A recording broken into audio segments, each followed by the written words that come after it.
Que Dieu les bénisse. Que l'Éternel te bénisse toi aussi, puisque tu as accepté de venir dans sa présence aujourd'hui. Est-ce que tu peux acclamer pour toi-même?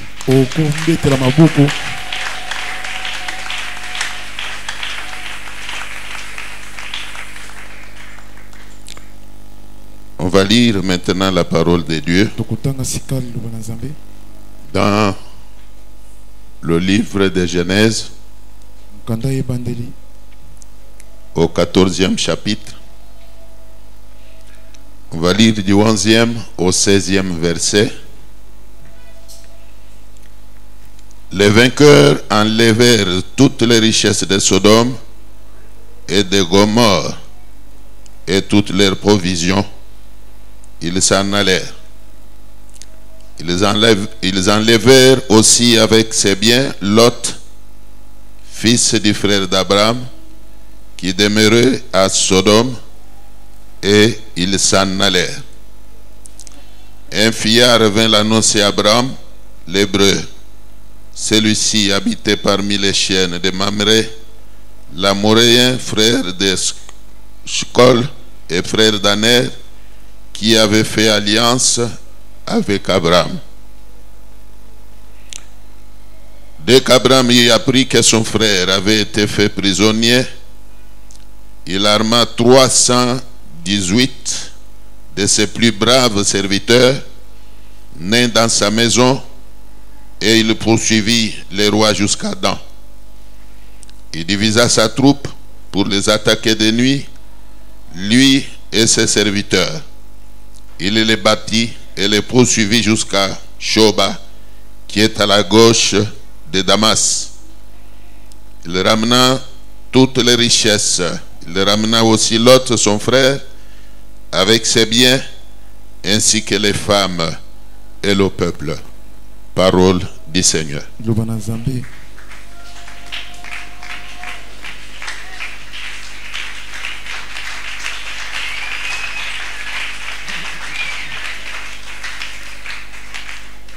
Que l'Éternel vous bénisse encore. Je suis content de me retrouver encore une fois de plus devant vous aujourd'hui. Je vous ai toujours dit que je vous aime beaucoup, beaucoup là. Même quand il m'arrive de me retrouver en dehors de Kinshasa, j'ai toujours pensé à vous. Et même pendant que je suis ici à Kinshasa, soyez rassurés que je vous porte dans mon cœur. Même dans mes prières, j'ai toujours intercédé pour les membres de cette église. Que l'Éternel manifeste sa gloire dans la vie de chaque fidèle de la Seka Mongafula.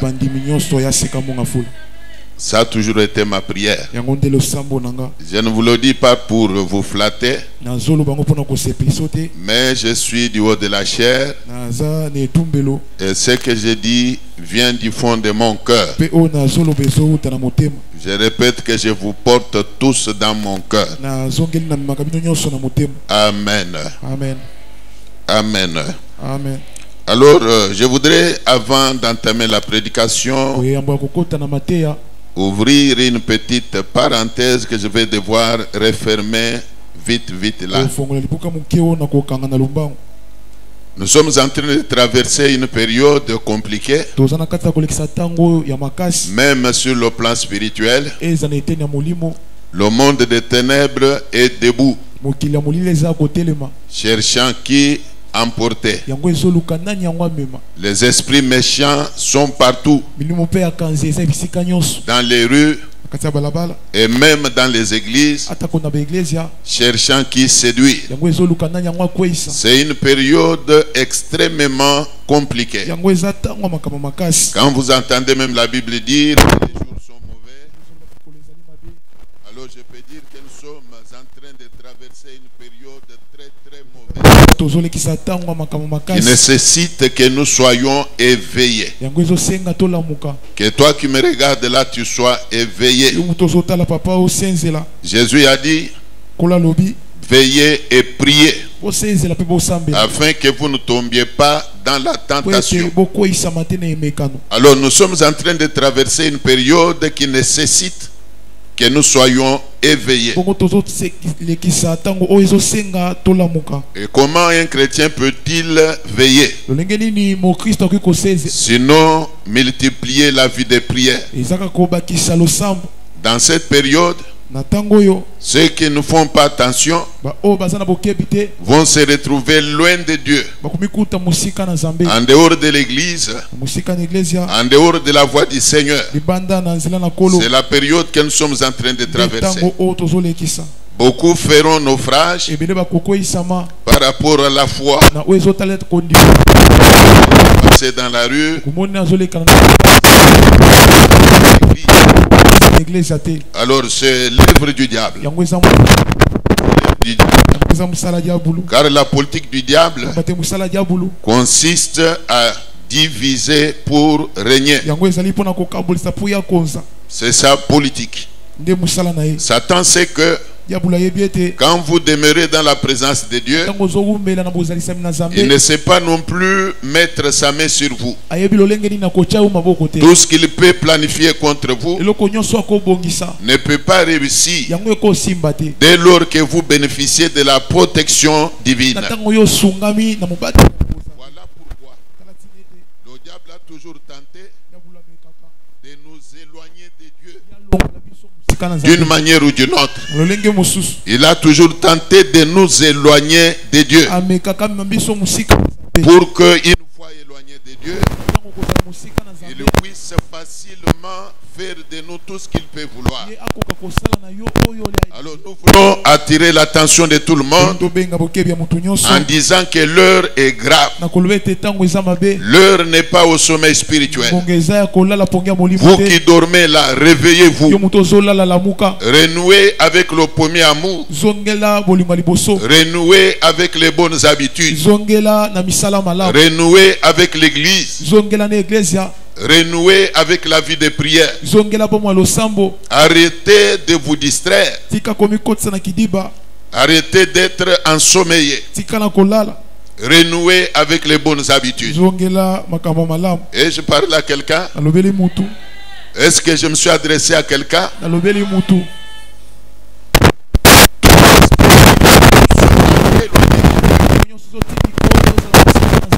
pas de Dieu.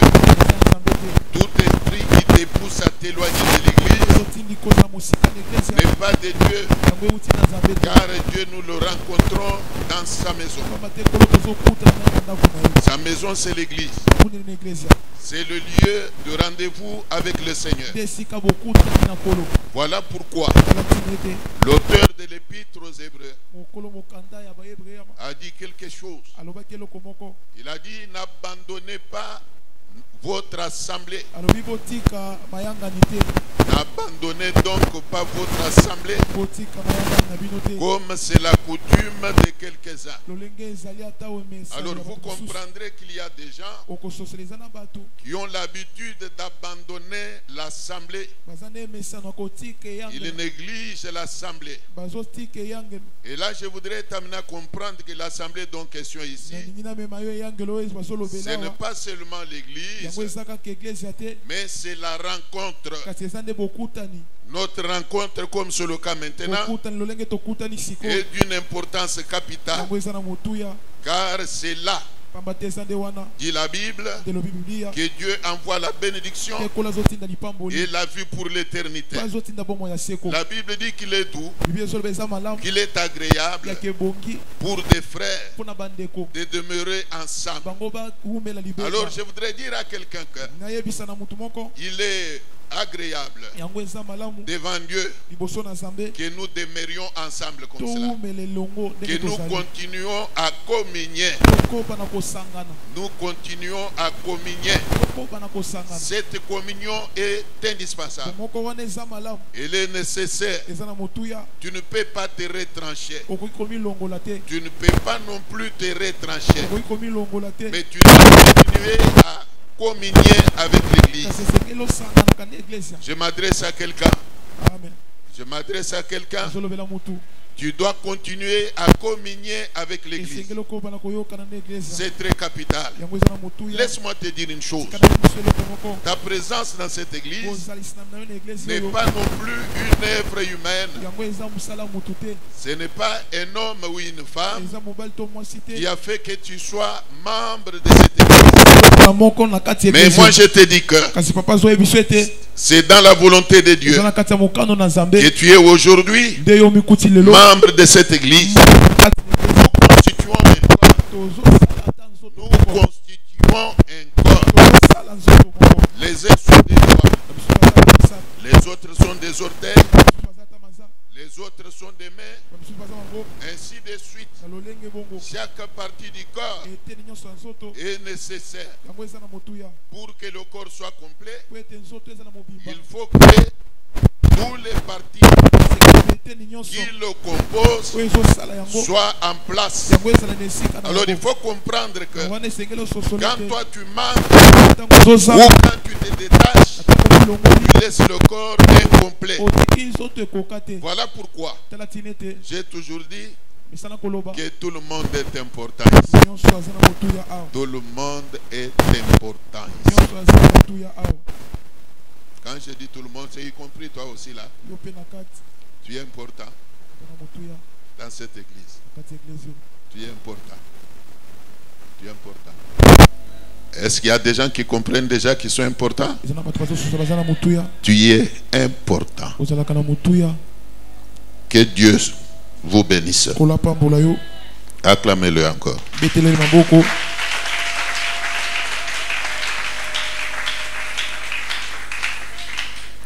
Alors nous étions en train de parler de la destruction des œuvres du diable dans nos familles. Aujourd'hui nous allons devoir cela. Est-ce qu'il y a des gens qui ont des familles ici? Est-ce que chacun et chacune est conscient qu'il a une famille? Puisque c'est d'abord là le problème. Est-ce qu'il y a des gens qui ont des familles ici?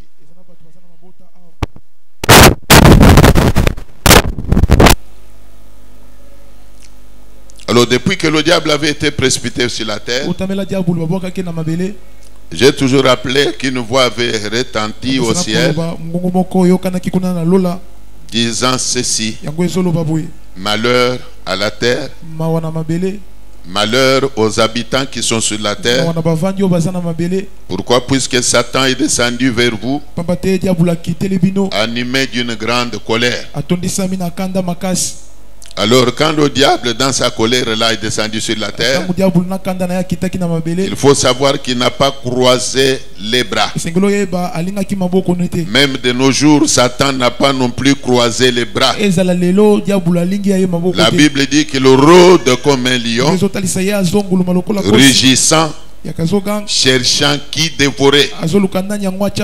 Donc le diable cherche toujours à détruire, égorger, anéantir.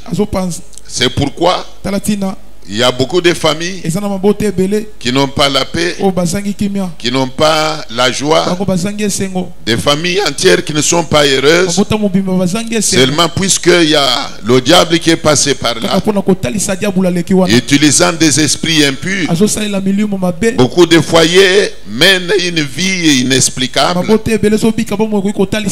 de foyers, beaucoup de familles, voulais-je dire, mène une vie amère. Peut-être c'est le cas de ta famille.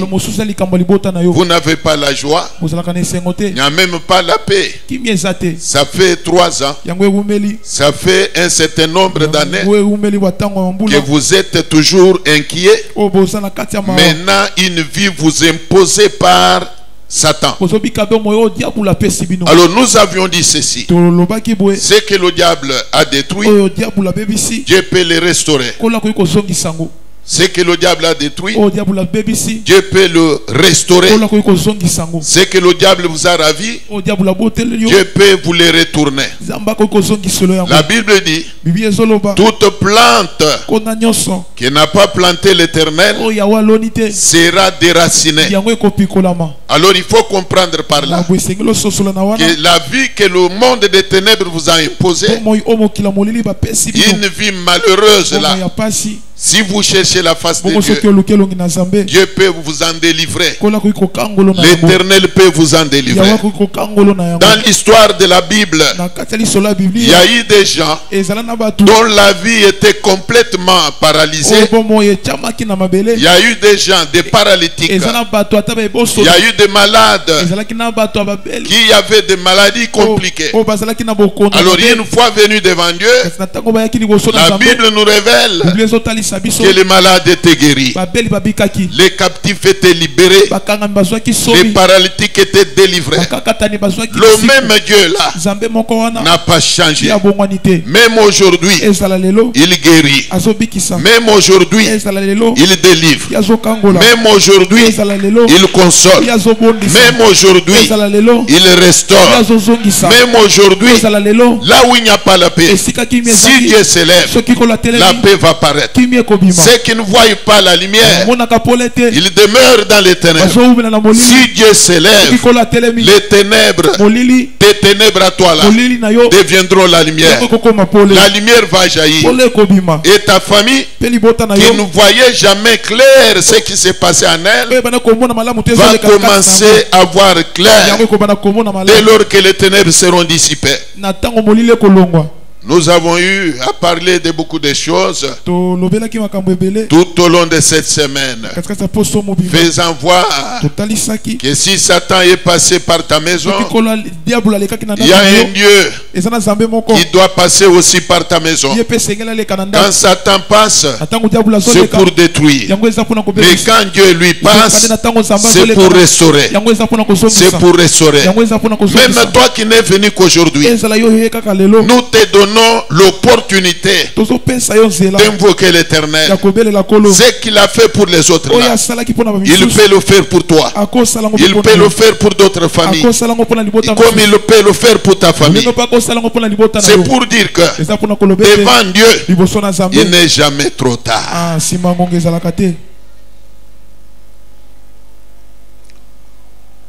Est-ce que quelqu'un peut dire Amen? Est-ce que quelqu'un peut acclamer cette parole?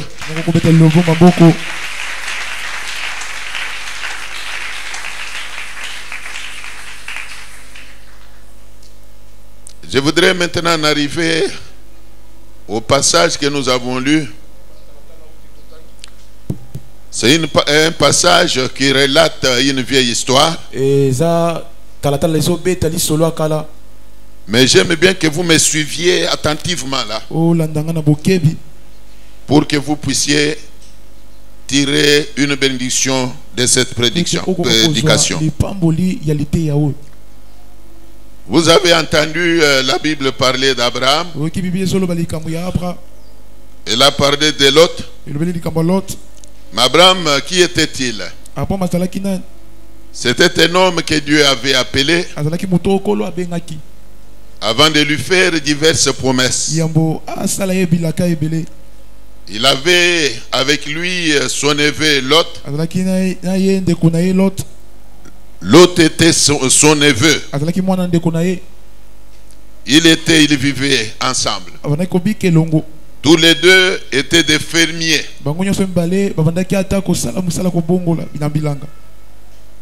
Chacun avait des bétails. Et ils avaient des travailleurs qui les aidaient à faire paître leur bétail. À un moment, il y eut querelle entre les bergers de Lot et ceux d'Abraham. Une tension avait surgi entre les deux camps. Et cela a dû amener Abraham à appliquer ce que j'appelle moi la sagesse. Il a convoqué Lot pour lui dire ceci: nous sommes frères. Nous n'avons pas intérêt à nous chamailler.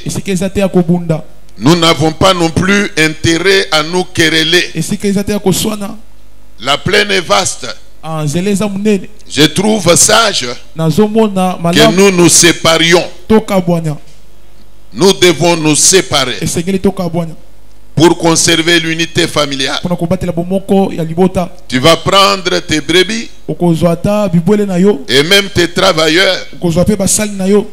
Tu dois choisir quel côté tu vas aller. Si tu y vas à gauche, moi je vais aller à droite. Mais néanmoins, nous devons conserver l'unité familiale. Nous devons conserver la fraternité. Y a-t-il des gens qui me suivent? L'autre a écouté d'une bonne oreille le conseil lui donné par son oncle Abraham. Il s'est levé. Il a pris tout ce qui lui appartenait. Il est allé habiter la contrée de Sodome et Gomorrhe. Abraham de son côté est resté à Charan. Plusieurs temps après,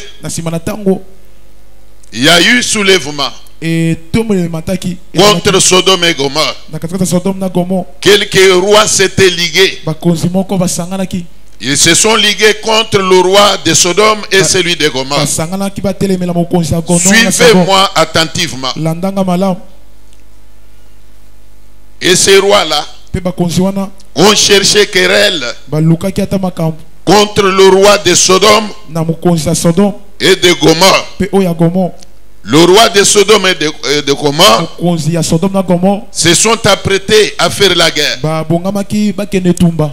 Mais à l'issue de cette guerre, il est arrivé que les rois là qui attaquaient Sodome ont dû remporter la victoire.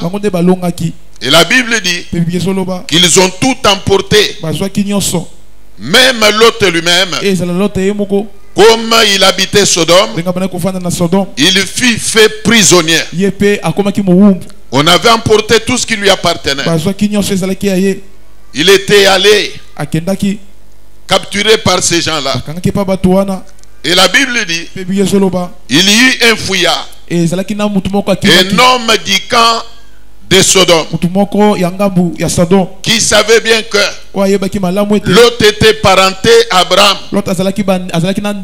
À mon sens, je comprends que cet homme-là savait aussi qu'Abraham n'était pas n'importe qui. Abraham n'était pas n'importe qui. C'était un homme qui était choisi par Dieu, qui avait aussi des promesses, parmi lesquelles Dieu lui avait dit que je combattrai quiconque te combattra. Je serai ennemi de tes ennemis. Abraham avait toutes ces promesses-là. Une fois que l'autre était fait prisonnier, ces fouillards-là est allé vers Abraham.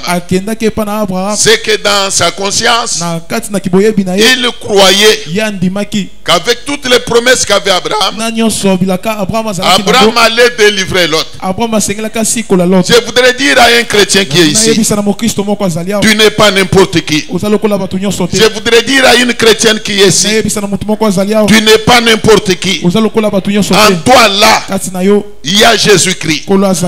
En toi là, il y a le roi des rois. Malgré les vents qui s'abattent dans ta vie, en toi là, il y a la royauté. Il y a la royauté. En toi là, c'est la présence de Dieu. Il y a une étoile qui brille sur toi, mais que toi tu n'as jamais compris. Je te confirme, depuis lors que tu as dit oui à Jésus, depuis que tu as donné ta vie à Christ, Jésus a placé sa divinité en toi. Dieu a placé sa divinité en toi. C'est ce qui me pousse à te dire que tu n'es pas n'importe qui. Tu n'es pas non plus n'importe qui. Et Dieu qui a fait que les choses soient telles qu'elles sont là n'a pas non plus commis l'erreur. Il sait pourquoi il t'a choisi parmi ta famille là. Vous pouvez être à 5 à 6 qui prient Dieu. Mais laissez-moi vous dire, comme les étoiles qui brillent, toutes brillent, mais chacune d'elles brille différemment.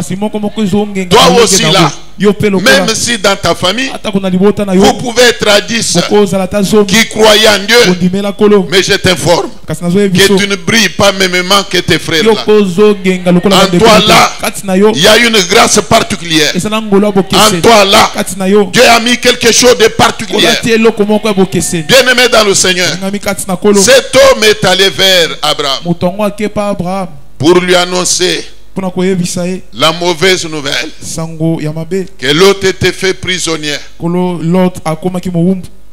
l'avait capturé par les ennemis qui avaient emporté tout ce qui lui appartenait. Mon problème aujourd'hui, c'est lequel? La réaction d'Abraham. C'est ce qui m'intéresse aujourd'hui. Il y a beaucoup de chrétiens qui demeurent indifférents devant la souffrance de ceux de leur famille. Il y a beaucoup de chrétiens qui demeurent indifférents, insensibles devant la misère de leur famille. Ils sont indifférents. Ils trouvent que ce n'est pas non plus leur affaire. Même toi qui me regardes là, tu as toujours été indifférent devant la souffrance de certains membres de ta famille. Tu ne t'intéresses pas.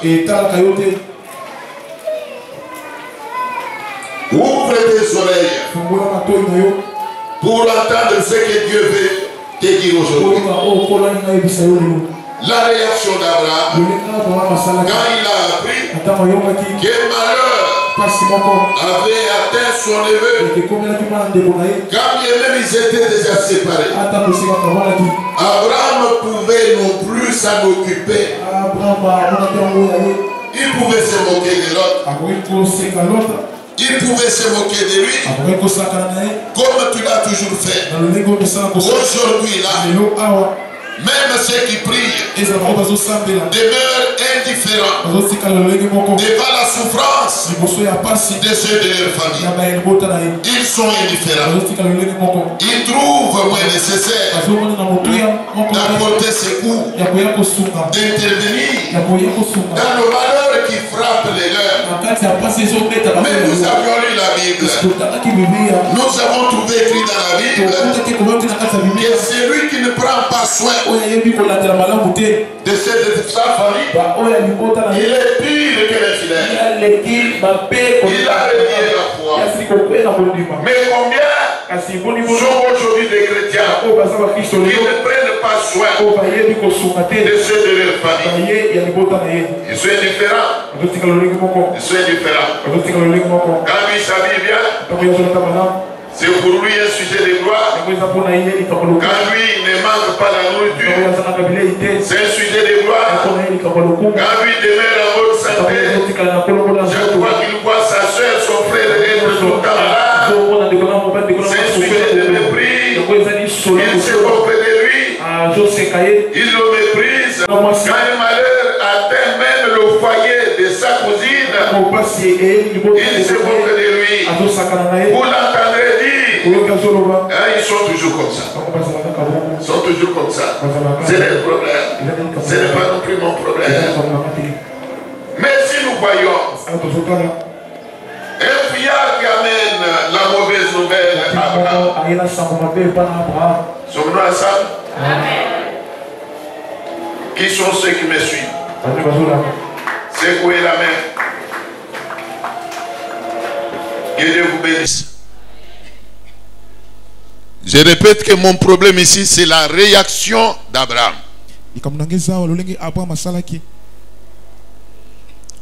On vient lui apprendre que l'autre était fait prisonnier. capturé par des ennemis, qu'il avait emporté non seulement lui, mais ses femmes, ses enfants, ses biens. Tout était emporté par les ennemis. Mais quand Abraham l'a appris, il pouvait carrément dire que voilà maintenant, quand il était avec moi, il était en paix. Mais maintenant qu'il s'est séparé de moi, regarde maintenant ce qui lui arrive. Qu'il sente quand même l'importance de ma présence. Abraham pouvait réagir de cette manière-là. Il pouvait se moquer de l'autre, mais il ne s'est pas non plus moqué de lui. Arrêtons de nous moquer de nos frères, de nos soeurs. Arrêtons de nous moquer d'autres membres de nos familles respectives. Arrêtons de nous moquer des cousins et des cousines. Arrêtons. Dieu ne peut pas non plus être content quand il apprend que tel ou tel frère ou telle soeur souffre. Pendant que toi tu es heureux, tu ne t'en occupes pas. Et après tu cherches à invoquer Dieu. Dieu ne peut pas non plus être content. Nous devons nous occuper de ceux de nos familles, en partageant avec eux le paix que Dieu nous donne. Ce qui est en ton pouvoir. C'est-à-dire que ce que tu peux faire pour ta soeur, pour ton frère, fais-le de bon cœur alors, sans attendre en retour qu'il puisse penser à toi. Fais-le seulement puisque c'est la volonté de Dieu. Ayons l'esprit de partage. Ayons l'esprit de partage. Même ici dans la famille chrétienne, nous formons une famille ici. Ayons l'esprit de partage. Tu vois que ton frère, ta soeur, ne porte que le même foulard là.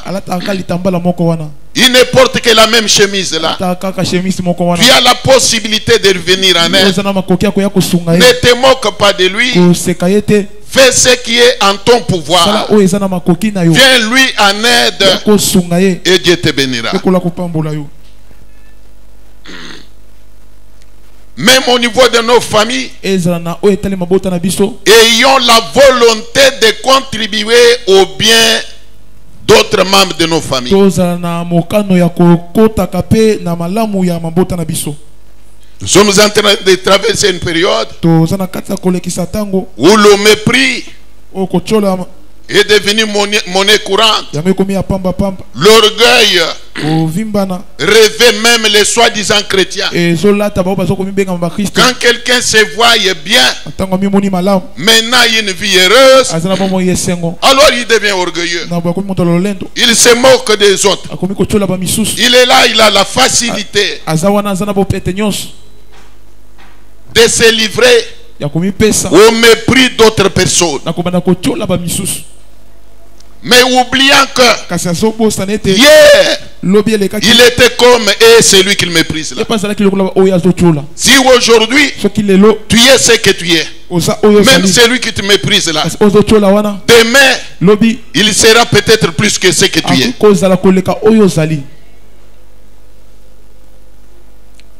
Y a-t-il des gens qui me suivent?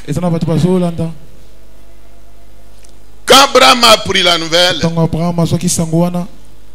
la Bible dit qu'il a armé les vaillants hommes qu'il avait. Il s'est senti interpellé. Il s'est senti concerné.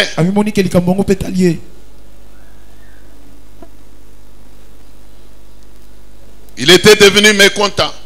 Il s'est dit que jamais L'opprobre ne peut revêtir ma famille. L'autre étant mon parenté, on ne peut pas non plus l'humilier comme c'est le cas maintenant. Il s'est senti touché au fond de son cœur, au fond de son âme. Il s'est apprêté pour aller libérer l'autre. Il s'est levé. Voilà pourquoi nous avions demandé que nous nous levions, nous églises, que nous nous levions chacun pour obtenir la libération de sa famille des mains des sorciers, obtenir la libération, la délivrance de tes enfants du monde des ténèbres. Nous nous sommes dit que nous ne devons pas rester les bras croisés, nous devons nous lever. Et quand nous sommes levés, c'était pour invoquer celui qui est plus fort que les sorciers, à savoir l'Éternel, le Dieu d'Israël. Il est aujourd'hui devenu notre Dieu. Nous nous sommes levés pour implorer sa grâce. Même s'il y a eu des mauvais comportements affichés par quelques membres de nos familles respectives, Dieu étant miséricordieux, nous avons imploré sa grâce sur nos familles. Nous ne devons qu'implorer la miséricorde de Dieu sur nos enfants. Et je crois que c'est ce que nous avons fait.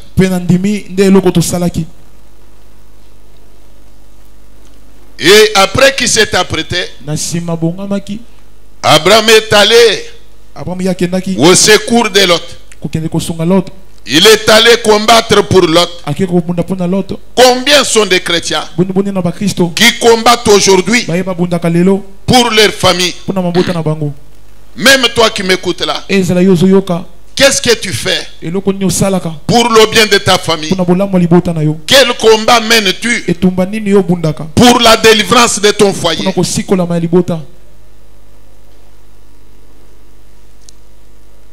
Quelqu'un m'a écrit ce matin, me parler de son... Quelqu'un m'a écrit ce matin, me parler de son enfant qui est possédé de la sorcellerie. Et comme il parlait là, j'ai senti en tant que serviteur de Dieu qu'il était dans la peur. Puisqu'il m'a proposé même de prendre cet enfant-là, venir le garder ici à la permanence. À un moment, je me dis, c'est peut-être poussé par sa femme. Puisqu'il y a certaines mamans qui ne supportent pas la présence des sorciers chez elles à la maison. Surtout quand il s'agit d'un enfant qu'elle a trouvé dans le mariage. Est-ce que les mamans sont là? Alors il m'a dit, papa, est-ce que je lui ai dit qu'il faut d'abord aimer cet enfant-là. La sorcellerie ne se vend pas. Qui connaît le magasin où l'on vend la sorcellerie? Y a-t-il quelqu'un qui connaît le magasin ou les kiosques où l'on vend la sorcellerie? Vous savez, quand nous faisons du bien à nos familles, nous amenons nos familles à reconnaître notre importance. Je ferme ma Bible.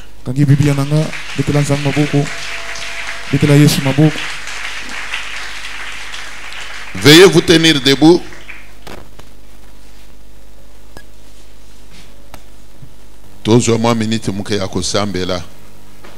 Et si vous voulez bien, Tolobi kelelo tozo tianan monkoloto na masolo sur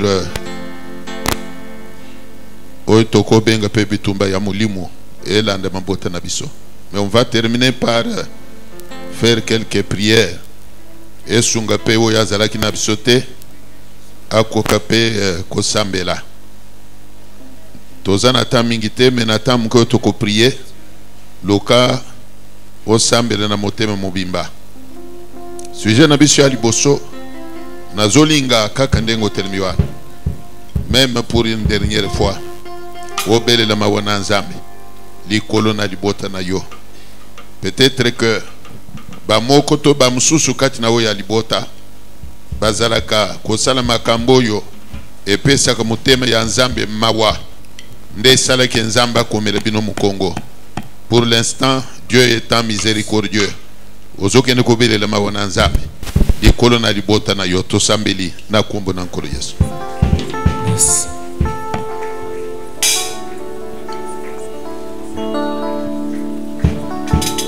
Na kokima wapi ngana kanisi pomoi nanga mabenga ina sale liokolo lukendi ngai makambo nazangi kimya esengo nanga ebongwa ni mawa apa ulimbisanga papa yonesambeka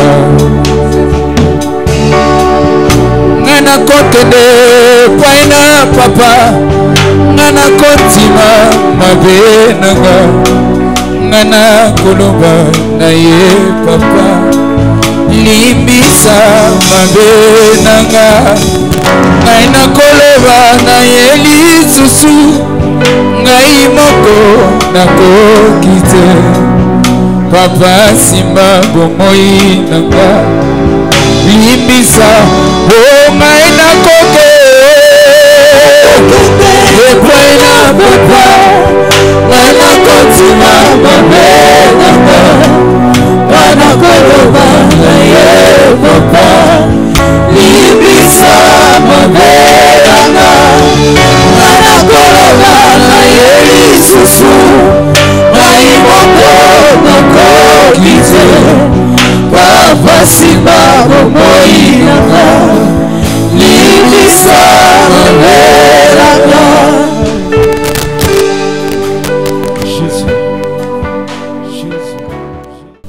Libota na yo ezana besoin ya intervention ya nzambe.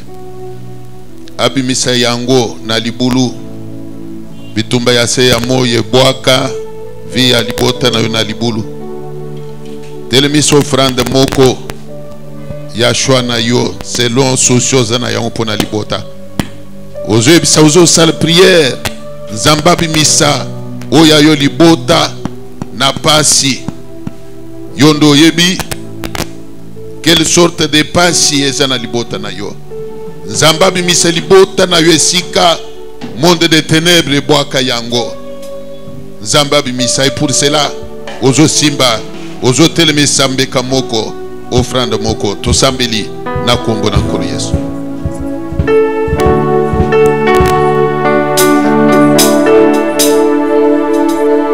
Ngana kokene epana papa ngana kotima mabenanga ngana koloba na ye papa limbisa mabenanga ngana koloba na ye lisusu ngai moko nakokite papa sima bomoi nanga limbisa mabenanga.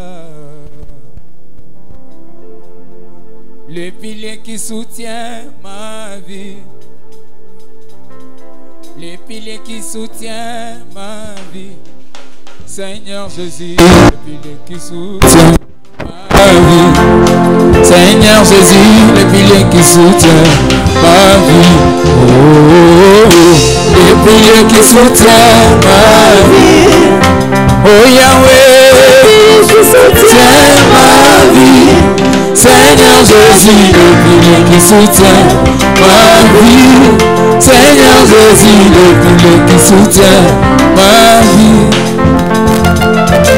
Le pilier qui soutient ma vie. Le pilier qui soutient ma vie. Oui, Seigneur Jésus, le pilier qui soutient ma vie.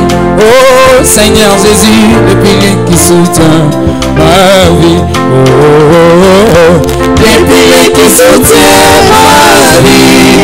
Oh, le pilier qui soutient ma vie. Seigneur Jésus, le pilier qui soutient ma vie. Seigneur Jésus, le pilier qui soutient ma vie. Et Yahweh, et Yahweh, et Yahweh, et Oliziba, et Yahweh, et Yahweh, et Yahweh, et Oposido.